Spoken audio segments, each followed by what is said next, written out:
ఉంటాను. రామారావు గారు, ఓకే, ఇప్పుడు అమరావతిలో అన్ని తాత్కాలికం అన్నారు కాబట్టి, అక్కడ ఏం చేయలేదు కాబట్టి, ఆ డెవలప్మెంట్ ఏం కనిపించలేదు, ముంపు ప్రాంతం, ఇంకా రకరకాలుగా, లేదంటే ఒక రియల్ ఎస్టేట్కి సంబంధించి కొన్ని వ్యవహారాలు నడిచినాయని చెప్పడము, లేదంటే ఒక వర్గం దీని ఎన్నుకుందని చెప్పడము, ఇవన్నీ ఈక్వేషన్స్తోని అమరావతి కాదు 3 రాజధానులు అనే కాన్సెప్ట్ తీసుకొచ్చినప్పుడు, మరి దీనిపైన మీరెంత ఫోకస్డ్గా ముందుకెళ్ళిళ్ళు? ఇప్పుడు మళ్ళీ వెనక్కే వెళ్ళి అదే నిర్ణయాన్ని ఆమోదముద్ర వేసుకునేటువంటి పరిస్థితి ఇక్కడ వచ్చింది. సో ఇప్పుడు దాన్ని 3 ముక్కల ఆట అనేటువంటి ప్రతిసారి ఈ మాట మాట్లాడాల్సినటువంటి సిచ్యువేషన్ వస్తుంది అంటే మీరు కూడా ఏం చేయనట్టే కదా. అమరావతికి చేయలేదు, మిగతా రెండింటికి సంబంధించి కూడా ఏం పట్టించుకోలేదు అనేగా. ఇక్కడ ఒక విషయం స్పష్టం చూస్తున్నాం మేడం. ఇక్కడ 3 ముక్కల ఆటని ఆ పదంతో ప్రజలను భయభ్రాంతులకు గురి చేసి ఓట్లను ఆకర్షించే దాని కోసం ఏదైతే మా యొక్క వ్యతిరేకమైనటువంటి వర్గాలు, వ్యతిరేకమైనటువంటి పార్టీలు ఆడినటువంటి విధానం చూసాం. కానీ ఇక్కడ చంద్రబాబు నాయుడు గారు కూడా ఈ రోజు విశాఖపట్నం ఆర్థిక ప్రకటించలేదు మేడం. అట్లాగే కర్నూలు ప్రాంతంలో హైకోర్టు బెంచ్ ఏర్పాటు చేస్తామని మాట్లాడలేదు మేడం. అయితే ఇక్కడ మా నాయకుడికి స్పష్టతగా మాట్లాడే అలవాటు ఉంది కాబట్టి ఏదైనా సరే బట్టబయలు చేసి మాట్లాడతారు కాబట్టి ఆ యొక్క విధానాన్ని వీళ్ళు అభిశంసిస్తున్నారు తప్ప వీళ్ళ యొక్క 2 నారకల ధోరణి వీళ్ళకుంది మేడం, మాకు లేదు. ఇక్కడ వీళ్ళకి స్పష్టత లేని అంశాలు ఎవరికైతే ఉందంటే కూటమి ప్రభుత్వానికి ఉంది. కారణం ఏంటంటే వీళ్ళు ఎన్డీఏ సర్కారే కదా మేడం. గతంలో 2014 స్ట్రైట్ క్వశ్చన్ అండి, అమరావతికి సంబంధించి ముంపు అనేది కూడా మీద ఒక ప్రశ్న, అనుమానం, లేదంటే అమరావతి రాజధాని అయితే ఈ బాధ అనేది ఉంటది అనేది కదా ఒకటి. ఒకవైపు వైజాగ్ సంబంధించి పాలనాపరమైనటువంటి అంశానికి సంబంధించి తీసుకున్నా అక్కడ అన్ని కట్టడాలు ఉన్నాయి, అక్కడ తీసుకెళ్దాము, అది అక్కడ నుండి ఇంపాక్ట్ చూపిద్దాము, ప్రభావవంతం చేద్దామని అనుకుంటే అక్కడ తుఫాన్లు వచ్చేటువంటి ఎఫెక్ట్స్ ఉంటాయి కదా.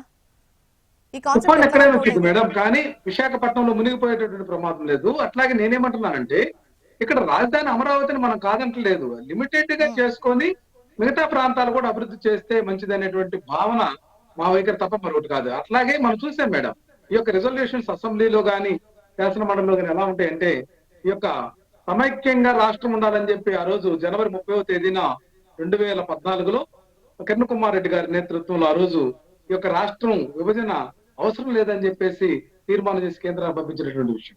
అట్లాగే ఆ రోజు మండలి కూడా ఇదే విధంగా తీర్మానం చేసి పంపించి రాష్ట్ర విభజనని వ్యతిరేకిస్తూ చేసినటువంటి అంశాన్ని కూడా ఈ సందర్భం గుర్తు చేస్తున్నాం. అవేమన్నా అమలు జరిగినాయి మేడం. అట్లాగే ఆ రోజు విభజన చట్టంలో కాంగ్రెస్ పార్టీ సిద్ధాంతం ఏంటంటే ఒకే రాష్ట్రం ఒకే రాజధాని అన్నారు కదా మేడం.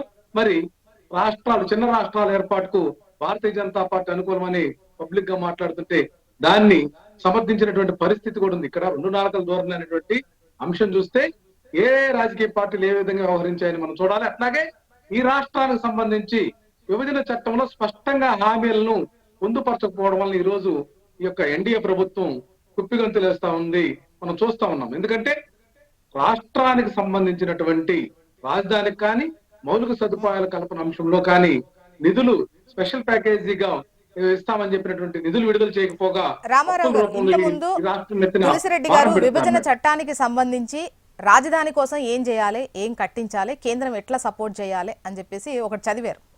ఏమేం కట్టించాల్సింది కేంద్రం బాధ్యత ఉంది అని చెప్పేసి. సో మీరు ఆ విధంగా ప్రయత్నం చేయకుండా ఇక్కడ కట్టడానికి ప్రస్తుతానికి మన దగ్గర నిధులు లేవు, వైజాగ్లో అయితే ఆల్రెడీ కట్టినవి ఉంటాయి, సో అట్లా ఆ లెక్కల్లో తీసుకెళ్లారే కానీ మీరు కూడా ప్రయత్నం చేయలేదనేది క్వశ్చన్ కాదు మేడం. ఇక్కడ స్పష్టంగా చెప్పాలంటే చంద్రబాబు నాయుడు గారు ల్యాండ్ పూలింగ్ అనేటువంటి సిస్టమ్ తెచ్చారు మేడం. 33,000 ఎకరాలు అన్నారు ఆ రోజు. 10 లక్షల చొప్పున వేసుకుంటే డబుల్ ఇచ్చినా కూడా 20 లక్షల చొప్పున ఒక 6,600 కోట్లు అయితే ఆ ప్యాకేజీ మనకు సెంట్రల్ గవర్నమెంట్ ఇచ్చుంటే అసలు ఈ యొక్క సమస్యలన్నీ వచ్చిండేది కాదు మేడం. మనకు 25% రైతులకు ఇచ్చేటటువంటి విధానం కానీ, వాళ్ళ కౌలుకు చెల్లిస్తున్నటువంటి విధానం కానీ, ఇవన్నీ కూడా పిచ్చి తుగ్గులకు పాలన తలపిస్తుంది. వీళ్ళ ఎన్డీఏ ప్రభుత్వం యొక్క సిస్టమ్ ఎలా ఉందంటే పిచ్చి తుగ్గులకు పాలనగా ఉంది. శాశ్వత నిర్మాణాలు కాకుండా తాత్కాలిక నిర్మాణాలతోటి ప్రజాధనం వృధా చేయడం ఒక ఎత్తు అయితే వీళ్ళ యొక్క ల్యాండ్ పూలింగ్ సిస్టమ్ కూడా చాలా ఫెయిల్యూర్ సిస్టమ్ అని చెప్తా ఉన్నాం. వీళ్ళు ఎన్నుకున్నటువంటి ప్రాంతంలో కూడా చాలా అనుమానాలు ఉన్నాయి. ఇవన్నీ కూడా భవిష్యత్తులో మనకు మొన్న వర్షాలప్పుడే తేటమైంది కదా మేడం. వర్షం పడినటువంటి ప్రతిసారి కూడా వీళ్ళ యొక్క విధానం తెలుస్తా ఉంది. విజయవాడ ప్రాంతం అనేటువంటిది మునకు చెందినప్పుడు కానీ ఈ మధ్య కాలంలో వర్షాలు వచ్చిన తర్వాత ఏదైతే ఈ 4.0 చంద్రబాబు నాయుడు గారు ముఖ్యమంత్రిగా ఉన్నటువంటి ప్రభుత్వంలో కూడా మొత్తం కూడా అమరావతి ప్రాంతం అంతా కూడా మునకలో ఉన్నటువంటి పరిస్థితి ఉంది. పనులన్నీ కూడా మూడు మాసాల పాటు ఆపినటువంటి పరిస్థితి ఉంది. ఇదంతా వాళ్ళకి తెలిసినా కూడా వాళ్ళది కాదు కదా మేడం, పోయేది ప్రజాధనం కాబట్టి వీళ్ళకు బాధ్యత లేదు. బాధ్యతారాహితమైనటువంటి చర్యలతోటి వాళ్ళు లాభం పొందాలనే ఆలోచనతో, లేకపోతే ఇప్పుడు వాళ్ళ చెప్పండి అనుయాయులు ఇప్పుడు కానీ, వాళ్ళ చెప్పండి యొక్క సహచరులు చట్టబద్ధత కానీ, వాళ్ళ తీసుకురావడం ఎమ్మెల్యేలు, వాళ్ళ కోసం మంత్రులు ఇవాళ భూములు కొనుగోలు చేసుకుని లబ్ధి లోక్సభ పొందాలని ముందుకు తప్పితే బిల్లు మరొక యావ లేదు వెళ్తోంది. మేడం. దీనిపైన స్టాండ్ ఏంటి?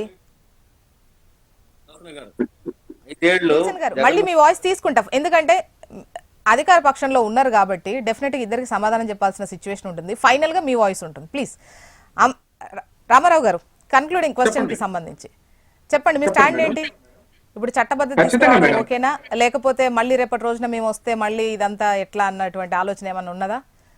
మా స్టాండ్ స్పష్టంగా ఉంది మేడం. అమరావతిలో శాసన రాజధానిగా ఏదైతే ఆ అసెంబ్లీ అటువంటి అన్ని అంశాలు అక్కడ ఉండాలి, పరిపాలన అంతా విశాఖపట్నం కేంద్రంగా చేసుకుంటే బాగుంటుందని ఏదైతే మా యొక్క ఆలోచన విధానాన్ని వాళ్ళు అనుసరిస్తూ దానికి పేర్లు మారుస్తూ ఇక్కడ అమరావతి రాజధాని పేరుతోటి వాళ్ళు చేస్తున్నటువంటి వ్యాపారాత్మక ధోరణి, వాళ్ళు చేస్తున్నటువంటి విధ్వంసం, అట్లాగే ఇక్కడ కేవలం వాళ్ళ యొక్క భూ కేటాయింపులు చూసాం మేడం. వాళ్ళ అనుయాయులు అయినటువంటి సంస్థలకు వాటి కేటాయిస్తారు, కానీ మా యొక్క నాయకుడు జగన్మోహన్ రెడ్డి గారు ఒక 54,000 మంది పేదలకు కూడా అక్కడ ఆశ్రయం కల్పిస్తూ అక్కడ పట్టాలిస్తే వాటిని దుర్మార్గంగా రద్దు చేయడానికి వాళ్ళు లోపాయకారి ప్రయత్నాలు చేసి ఒకసారి దాన్ని అడ్డుకున్న మాట వాస్తవం తులసిరెడ్డి మేడం. గారి ఇదంతా కూడా దుర్మార్గం. అంటే రాజధాని ప్రాంతంలో పనిచేసే వర్గాలు, కార్మిక వర్గాలు, లేకుంటే పేద వర్గాలు నివాసం ఉండకూడదా?